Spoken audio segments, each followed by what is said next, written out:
Good morning students. CCA online education channel में आप सभी विद्यार्थियों का स्वागत है।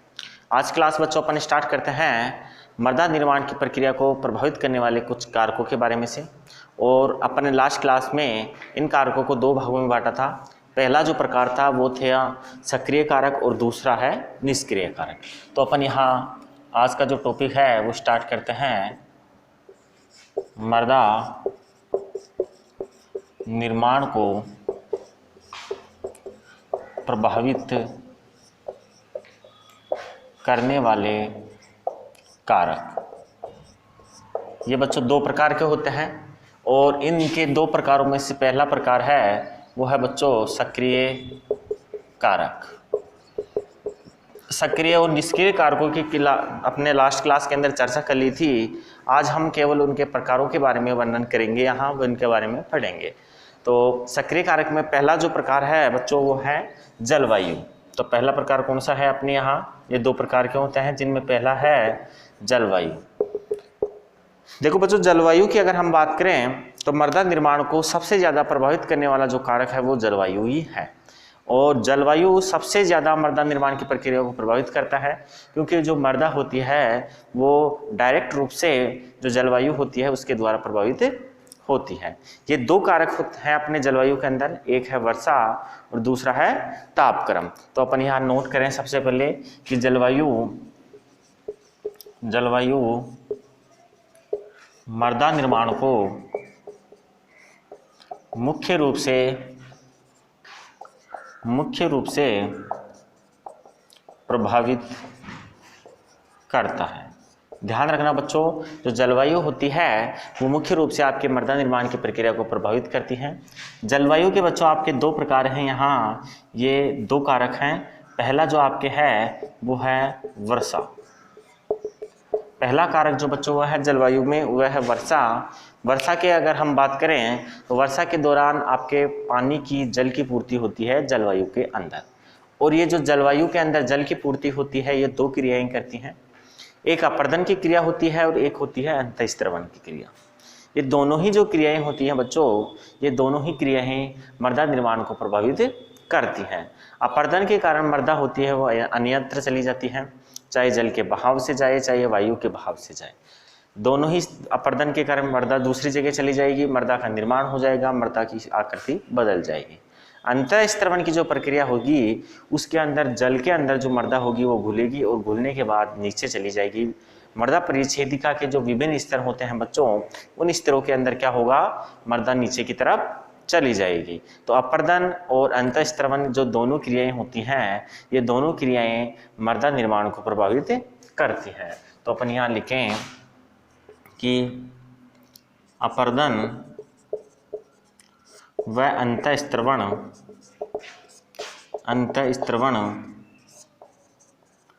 मृदा निर्माण की क्रिया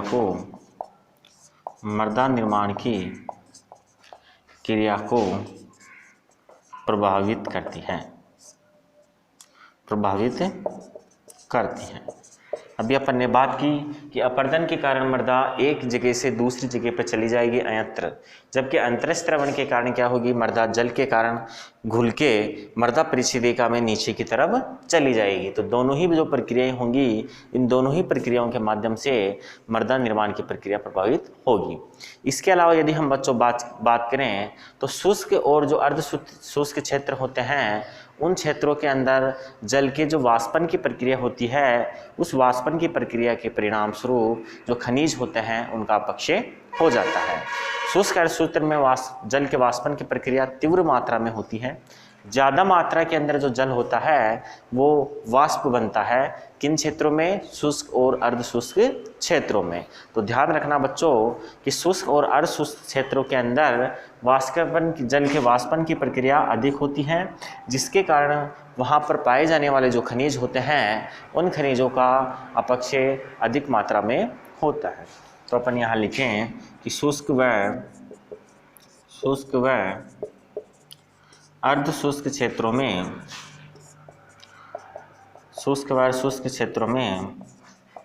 जल के वाष्पन की क्रिया अधिक होती है जिससे खनिज अधिक जिससे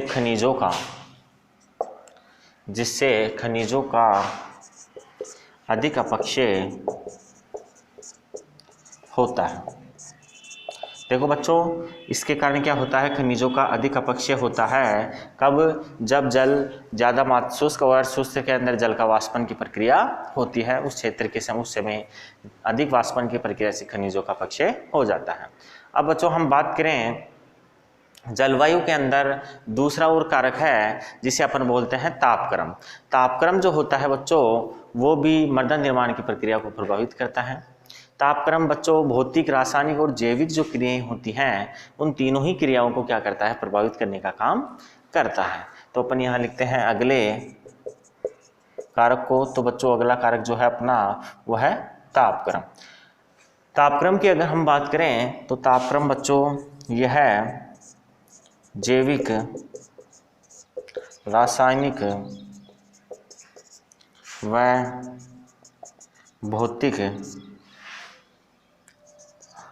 आदि क्रियाओं को प्रभावित करता है। ध्यान रखना बच्चों, जो तापक्रम होता है ये जैविक, रासायनिक और भौतिक तीनों प्रकार की जो क्रियाएं होती हैं, उन तीनों प्रकार की क्रियाओं को प्रभावित करने का काम करता है। एक अनुमान के अनुसार यदि हम बात करें तो बच्चों यदि टेम्परेचर के अंदर औसत टेम्परेचर जो है उसमें यदि 10 डिग्री सेंटीग्रेड की वृद्धि हो जाती है तो ऐसी स्थिति में जो रासायनिक अभिक्रियाएं होती हैं उनकी जो दर होती है वो कैसी होती है, दुगनी हो जाती है।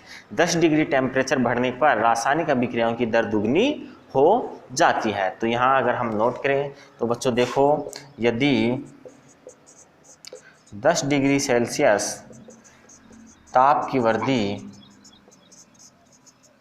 हो जाती है तो रासायनिक अभिक्रिया की दर दुगनी हो जाती है। ध्यान रखना बच्चों, यदि 10 डिग्री टेम्परेचर बढ़ जाता है, औसत टेम्परेचर के मान में 10 डिग्री की वृद्धि हो जाती है, तो ऐसी स्थिति के अंदर रासायनिक अभिक्रियाओं की जो दर होती है वो कैसी हो जाती है, दुगनी हो जाती है। देखो बच्चों, इसके अलावा यदि हम बात करें तो तापमान के बढ़ने के साथ साथ जो खनिजों के अवक्षेपण की प्रक्रियाएं होती हैं वो भी अधिक मात्रा में होती हैं। अर्थात हम ये कह सकते हैं कि तापमान बढ़ने के कारण खनिजों का जो अवक्षेपण होता है उसके मान में वृद्धि हो जाती है। तो अगली हम यहाँ नोट करें तो बच्चों ध्यान रखना कि ताप बढ़ने पर खनिजों के अवक्षेपण, ताप बढ़ने पर खनिजों के अवक्षेपण की दर बढ़ जाती है। कहने का मतलब खनिजों का जो अवक्षेपण होता है वो अधिक मात्रा में होने लगता है जब तापमान में वृद्धि होना प्रारंभ हो जाती है।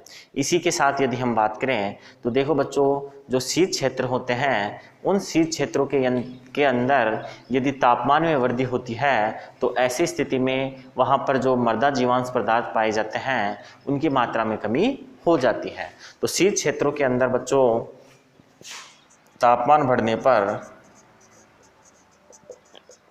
शीत क्षेत्रों में तापमान बढ़ने पर, शीत क्षेत्रों में तापमान बढ़ने पर मृदा जीवांश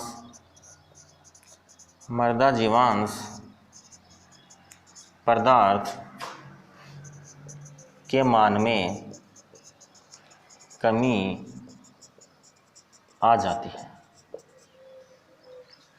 शीत क्षेत्रों के अंदर तापमान बढ़ने पर मृदा जीवांश पदार्थ जो होते हैं बच्चों उनके मान में क्या हो जाती है, कमी हो जाती है। इसी के साथ यदि हम बात करें बच्चों तो जो शुष्क क्षेत्र होते हैं या अर्धशुष्क क्षेत्र होते हैं उन क्षेत्रों में यदि आर्द्रता में क्या होती है, कमी हो जाती है, पानी की कमी हो जाती है, नमी कम हो जाती है। तो ऐसी स्थिति में वहाँ पर पाए जाने वाले जो कैल्शियम, मैग्नीशियम या सोडियम आयन के जो कार्बोनेट, सल्फेट और क्लोराइड होते हैं वो अधिक मात्रा में जमा होने लग जाएंगे और ऐसी स्थिति में वहाँ की जो मृदा होती है वो क्षारीय मृदा हो जाएगी। तो ध्यान रखना, यदि शुष्क व अर्धशुष्क क्षेत्र के अंदर क्या होती है, नमी या आर्द्रता में कमी हो जाती है, तो कैल्शियम, मैग्नीशियम, सोडियम के जो कार्बोनेट हैं, सल्फेट हैं और क्लोराइड हैं, उनके अधिक जमा होने से जो मृदा होती है वो मृदा क्षारीय प्रकृति की हो जाती है।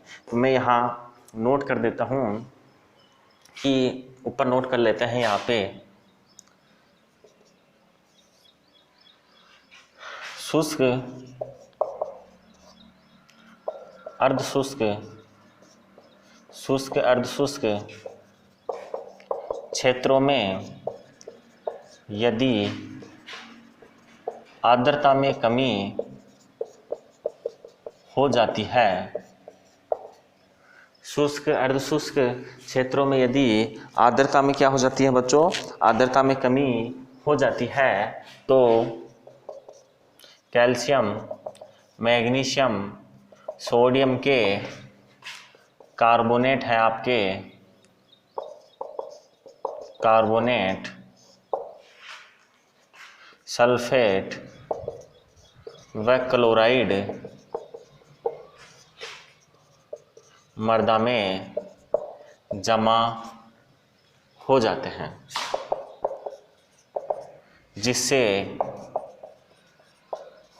जिससे मृदा क्षारीय प्रकृति की हो जाती है। देखो बच्चों, ध्यान रखना है आपको कि यदि मृदा जो होती है उस मृदा के अंदर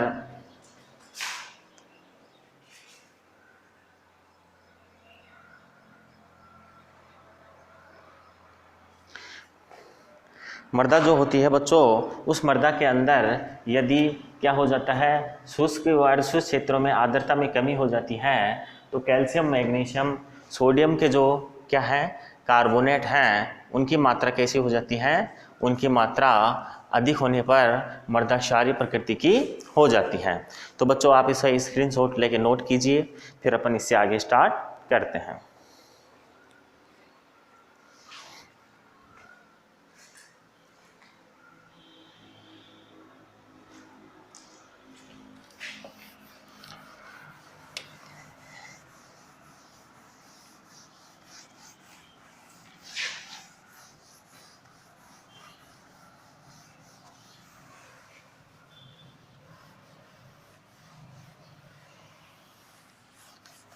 देखो बच्चों, आगे अपना जो टॉपिक है वो है आपके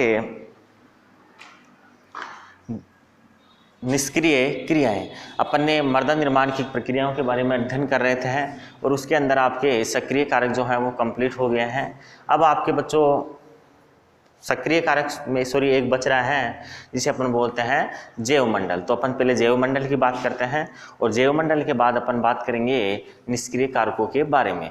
जैवमंडल के बारे में बच्चों अगर हम बात करें तो जैवमंडल जो होता है उसके अंदर जो विभिन्न प्रकार के जो सजीव होते हैं, जैसे जीव जंतु हैं, पेड़ पौधे हैं, उनके द्वारा जो क्रियाएं संपादित होती हैं, उन क्रियाओं के परिणाम स्वरूप विभिन्न प्रकार के जो कारक होते हैं, विभिन्न प्रकार के जो क्रियाओं के परिणाम स्वरूप अवक्षेपण की प्रक्रियाएं होती हैं, आदि प्रक्रियाओं से मृदा निर्माण ज़्यादा मात्रा में प्रभावित हो जाती हैं। जैसे यदि हम बात करें यहाँ तो पौधों की जो जड़ें होती हैं वो क्या करती है, मृदा निर्माण को प्रभावित करती हैं। तो सबसे पहले अपन टॉपिक डालते हैं यहाँ।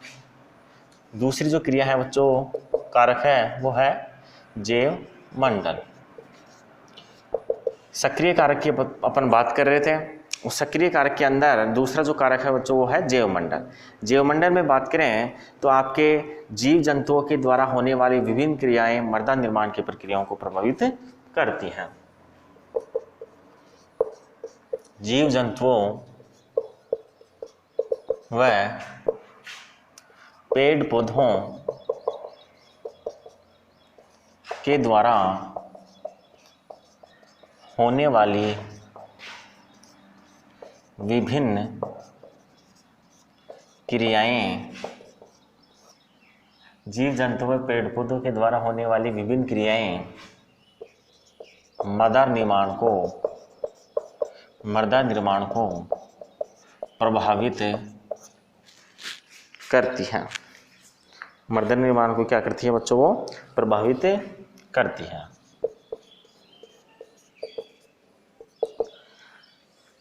जैसे अगर हम यहाँ बात करें तो जो पेड़ पौधे होते हैं बच्चों, उन पेड़ पौधों की जो जड़ें होती हैं वो जड़ें चट्टानों के अंदर चली जाती हैं। उन चट्टानों के अंदर चली जाने से उनका अपक्षय हो जाता है।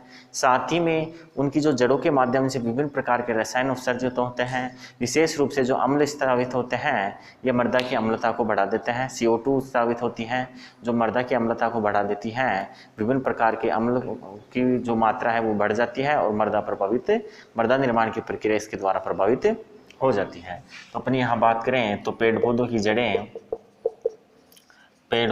जड़ें जड़ों द्वारा स्रावित अम्लीय पदार्थ या CO2 मृदा निर्माण की क्रिया को प्रभावित करती है। ध्यान रखना बच्चों कि ये जो मृदा निर्माण की प्रक्रिया होती है उसको प्रभावित करती है। कौन करती हैं? पेड़ पौधों की जड़ों के द्वारा स्रावित विभिन्न प्रकार के पदार्थ। इसी के साथ बच्चों अगर हम बात करें तो विभिन्न प्रकार के अपने जो जीव जंतु हैं, केंचुए हैं, दीमक हैं, चूहे हैं आदि क्या करते हैं? आदि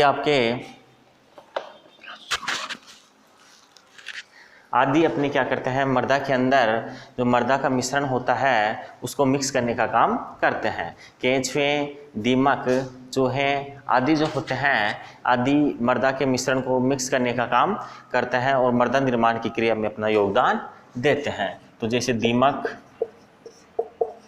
केंचुए, चूहे आदि मृदा को मिश्रित कर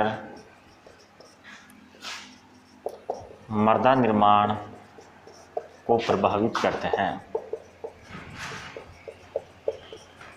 मृदा निर्माण को प्रभावित करने का काम करते हैं ये, जैसे ही ये मृदा को क्या करते हैं? मिश्रित करने का काम करते हैं। इसी के साथ यदि हम बात करें तो जो मनुष्य होता है वो अपनी आवश्यकताओं के लिए चट्टानों का अपक्षय करता है जिससे मृदा निर्माण की क्रिया प्रभावित होती है। अपन यहाँ बात करें तो मनुष्य अपनी आवश्यकताओं के लिए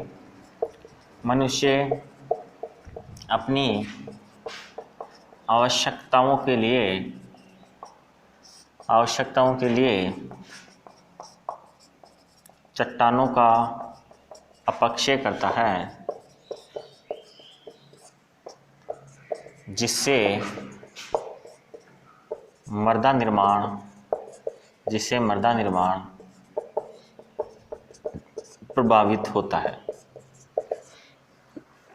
मनुष्य के द्वारा चट्टानों के अपक्षय के परिणाम स्वरूप भी बच्चों जो चट्टानें होती हैं उनके अपक्षय से भी मृदा निर्माण प्रभावित होता है। इसी के साथ यदि हम बात करें तो वायुमंडल के अंदर जो नाइट्रोजन पाई जाती है वो नाइट्रोजन नाइट्रीकरण और विनाइट्रीकरण की प्रक्रिया को संपादित करती है। ये जो प्रक्रिया होती है बच्चों नाइट्रीकरण और विनाइट्रीकरण की जो प्रक्रिया होती है यह प्रक्रिया आपके मृदा निर्माण की जो प्रक्रिया होती है उसको प्रभावित करने का काम करती है। तो अपन यहाँ नोट करें कि वायुमंडल में उपस्थित N2 नाइट्रीकरण व विनाइट्रीकरण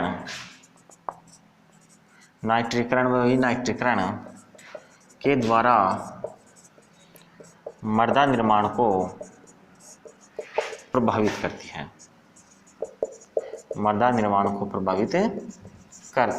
तो बच्चों ध्यान रखना आपके नाइट्रोजन जो होती है वो मृदा निर्माण की क्रिया को प्रभावित करती है नाइट्रीकरण और विनाइट्रीकरण की प्रक्रिया के माध्यम से। तो देखो बच्चों ये अपने जो सक्रिय कारक थे दोनों वो कंप्लीट होते हैं। अब अपन बात करते हैं निष्क्रिय कारकों की। तो अगला टॉपिक अपना है बच्चों वो है दूसरा निष्क्रिय कारक।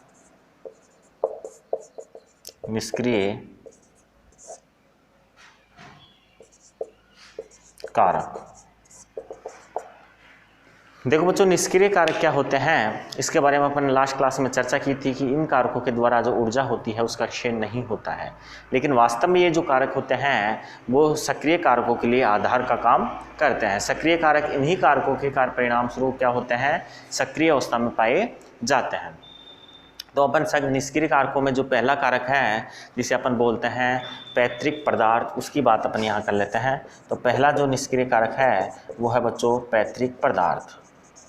आपको पता होगा कि पैतृक पदार्थ वो पदार्थ होते हैं जिनके द्वारा मृदा का निर्माण होता है। मृदा का प्रारंभिक निर्माण जिन पदार्थों से होता है उन्हें हम पैतृक पदार्थ कहते हैं। और आपको पता है कि जो चट्टानें होती हैं वो चट्टानें ही मृदा का पैतृक पदार्थ होती हैं। तो चट्टानों की प्रकृति मृदा की प्रकृति को प्रभावित करती है। जिस प्रकार की चट्टानों से मृदा का निर्माण होता है उसी के गुण जो होते हैं वो किस मृदा में पाए जाते हैं, जो गुण उसकी चट्टान के होते हैं। जैसे हम एग्जाम्पल के रूप में बात करें तो आपके जो ग्रेनाइट होती हैं उस ग्रेनाइट से बलुई मृदा का निर्माण होता है और जो बलुई मृदा होती है वो कम उपजाऊ होती है।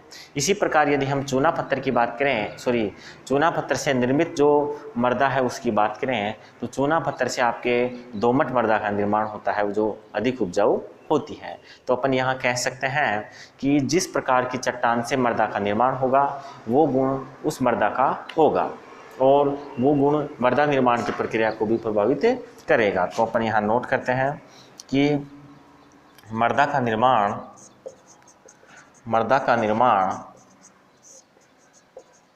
चट्टानों से होता है। जिस प्रकार की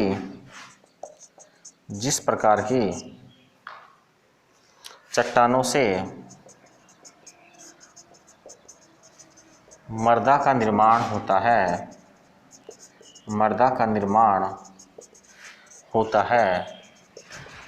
उसके गुण मृदा में पाए जाते हैं। देखो बच्चों, मृदा का जो निर्माण होता है वो चट्टानों से होता है और जिस प्रकार की चट्टान से मृदा का निर्माण होता है उसके गुण मृदा के अंदर पाए जाते हैं। जैसे यदि हम बात करें कि जैसे ग्रेनाइट से बलुई मृदा का निर्माण होता है जो कम उपजाऊ होती है। देखो बच्चों, ग्रेनाइट जो होती है वो अम्लीय चट्टान है और इससे निर्मित जो बलुई मृदा होती है उसकी उपजाऊ क्षमता कम होती है क्योंकि ये भी अम्लीय प्रकृति की होती है। इसी प्रकार यदि हम बात करें तो चूना पत्थर से दोमट मृदा का निर्माण होता है। दोमट मृदा का निर्माण होता है जो अधिक उपजाऊ होती है, जो अधिक उपजाऊ होती है। तो अपन यहाँ बात करें बच्चों उपजाऊ के आधार पे तो ग्रेनाइट से निर्मित बलुई मृदा कम उपजाऊ, जबकि चूना पत्थर से निर्मित जो दोमट मृदा होती है वो अधिक उपजाऊ होती है। इसे आप स्क्रीनशॉट लेके नोट कीजिए। फिर अपन आगे स्टार्ट करते हैं। दूसरा जो निष्क्रिय कारक है स्थलाकृति।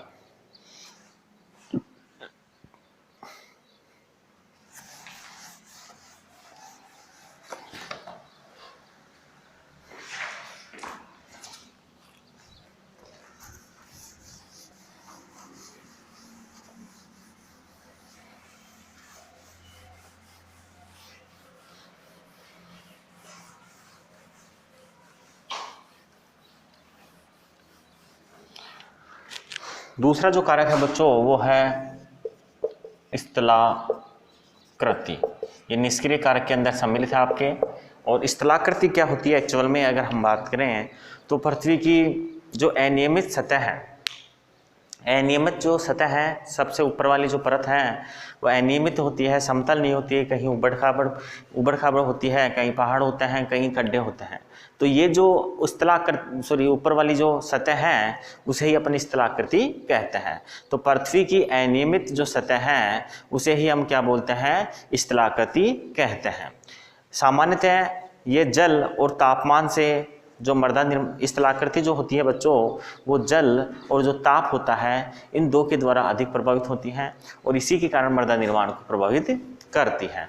जैसे यदि हम बात करें तो पहाड़ी क्षेत्र के जो ढलान वाले क्षेत्र होते हैं, पहाड़ी क्षेत्रों में जो ढलान वाले क्षेत्र होते हैं उन जगह पर मृदा निर्माण धीमी गति से होता है। इसी प्रकार यदि हम बात करें तो जो समतल क्षेत्र होते हैं, समतल भूमि जहाँ होती है उस जगहों के ऊपर मृदा निर्माण की प्रक्रिया तुलनात्मक रूप से पहाड़ी क्षेत्रों से ज़्यादा होती है। तो अपन इसके बारे में यहाँ थोड़ा नोट कर लेते हैं। पृथ्वी की अनियमित सतह स्थलाकृति, अनियमित सतह स्थलाकृति कहलाती है। ध्यान रखना बच्चों, पृथ्वी की जो अनियमित सतह होती है वो स्थलाकृति कहलाती है। स्थलाकृति ताप व जल से अधिक प्रभावित होती है। ये ताप और जल से अधिक प्रभावित होती है जिससे मृदा निर्माण की प्रक्रिया इसके द्वारा प्रभावित हो जाती है। जैसे यदि हम बात करें तो जैसे पहाड़ी क्षेत्रों में पहले अपन लिख लेते हैं कि स्थलाकृति मृदा निर्माण की क्रिया को प्रभावित करती है। मृदा निर्माण की प्रक्रिया को प्रभावित करती है स्थलाकृति। जैसे पहाड़ी क्षेत्रों में ढलान वाली सतह पर मृदा निर्माण धीमी गति से होता है, धीमी गति से कम मात्रा में होता है। इसी प्रकार यदि हम बात करें तो समतल भूमि पर मृदा निर्माण तुलनात्मक रूप से जल्दी व ज़्यादा होता है। देखो बच्चों, यहाँ पे अगर हम बात करें तो ढलान वाले जो क्षेत्र होते हैं, पहाड़ी जो क्षेत्र होते हैं, उनकी जो ढलान वाली जगह होती है उस जगह पर मृदा निर्माण कम होता है, क्योंकि वहाँ पर जो मृदा का जैसे ही निर्माण होता है वायु या जल के द्वारा वो बह के चली जाती हैं और वहाँ पर आगे की प्रोसेस नहीं हो पाती है। लेकिन जो समतल भूमि होती है उस जगह के ऊपर मृदा निर्माण की प्रक्रिया तीव्र गति से होती है और उसमें ज़्यादा मात्रा के अंदर मृदा का निर्माण होता है और एक स्पष्ट जो परिच्छेदिका होती है मृदा की, उसका निर्माण समतल भूमि वाले क्षेत्रों में हो जाता है। इसी के साथ हम बात करें अगले कारक की, तो तीसरा जो निष्क्रिय कारक है बच्चों वो है समय। समय जो होता है वो भी क्या करता है, समय भी आपके मृदा निर्माण की प्रक्रिया को प्रभावित करता है। समय की अगर हम बात करें तो आप मृदा निर्माण की जो प्रक्रिया है वो धीमी गति से होने वाली होती है, इसके अंदर बहुत ज़्यादा समय लगता है। एक संपूर्ण परिच्छेदिका के निर्माण के लिए बहुत अधिक समय की आवश्यकता होती है, आसानी से मृदा का निर्माण नहीं होता है, अपक्षय की क्रिया होती है और विभिन्न प्रकार की प्रक्रियाओं के परिणाम स्वरूप चट्टानों से जो मृदा बनती है फिर परिच्छेदिका का निर्माण होता है, इस प्रक्रिया में बहुत अधिक समय लगता है। यदि हम बात करें समय के बारे में तो एक स्पष्ट परिच्छेदिका के निर्माण के लिए यदि प्रतिकूल परिस्थितियां हैं तो ऐसी स्थिति के अंदर एक स्पष्ट परिच्छेदिका लगभग 1000 साल के अंदर जाके तैयार होती है। अगर अनुकूल परिस्थितियां मिल जाती हैं तो ऐसी स्थिति के अंदर संपूर्ण एक स्पष्ट सुस्पष्ट संपूर्ण परिच्छेदिका के निर्माण में 200 साल का समय लग जाता है। तो कुल मिला के अपन कह सकते हैं कि जो मृदा निर्माण की क्रिया होती है वो धीमी गति से होने वाली प्रक्रिया है जिसमें अधिक समय लगता है। तो अपन यहाँ कह सकते हैं कि मृदा निर्माण की प्रक्रिया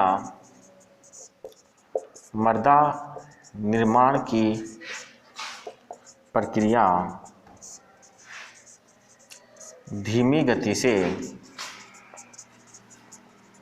होने वाली क्रिया है जिसमें बहुत अधिक समय लगता है। देखो बच्चों, मृदा निर्माण की जो प्रक्रिया होती है वो एक धीमी गति से होने वाली प्रक्रिया है जिसमें बहुत अधिक समय लगता है।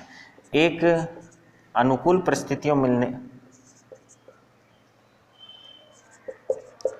प्रतिकूल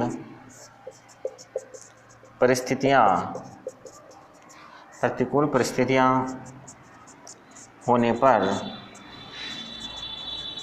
एक संपूर्ण परिच्छेदिका के निर्माण में 1000 साल लग जाते हैं।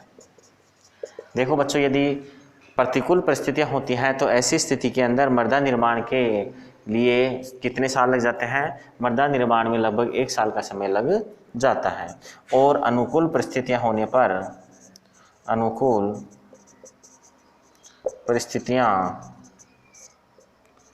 होने पर एक संपूर्ण परिच्छेदिका के निर्माण में, यहाँ पे करना बच्चों मृदा परिच्छेदिका के निर्माण में 200 साल का समय लगता है। ध्यान रखना, चाहे प्रतिकूल परिस्थितियां होगी तो 1000 साल और अनुकूल परिस्थितियां होने की स्थिति में भी 200 साल का समय एक संपूर्ण मृदा परिच्छेदिका के निर्माण में लग जाता है। तो इस प्रकार अपन कह सकते हैं कि जो मृदा निर्माण की प्रक्रिया है वो एक धीमी गति से होने वाली प्रक्रिया है। तो बच्चों, आप इसका स्क्रीनशॉट लीजिए और इसी के साथ जो ये लेसन है वो अपना कंप्लीट होता है। अगली क्लास में अपन अगला लेसन स्टार्ट करेंगे। आज की क्लास यहीं तक रहेगी। थैंक यू, धन्यवाद।